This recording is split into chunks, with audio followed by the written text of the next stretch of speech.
আসসালামু আলাইকুম। ওয়ালাইকুম আসসালাম। কে আপনি? এটা কি মুথের বাড়ি? না, এটা মধুর বাড়ি না। আপনি তো চিনলাম না। আমি ঢাকা থেকে আসছি, মৌয়ের ক্লাসমেট। এখন মৌকে কি একটু ডাকা যাবে? ওর সাথে একটু কথা বলতাম। আপনি তো মৌয়ের মামা, তাই না? মোর সাথে তোমার দেখা হইব।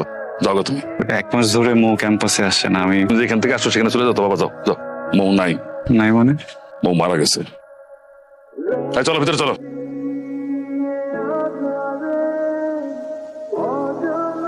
পোলারা দেখো বৃষ্টিতে ভিজা কেমন শীতে কাঁপতাছে। একটা মেয়ে মারা গেছে শোনার পরে বেহায়ের মধ্যে দাঁড়ায় আছে। এতবার বললাম যাও গা, তাও যায় না। কত অসহায় যে লাগতাছে পোলাটারে। এই তুমি কি পাগল হয়ে গেছে?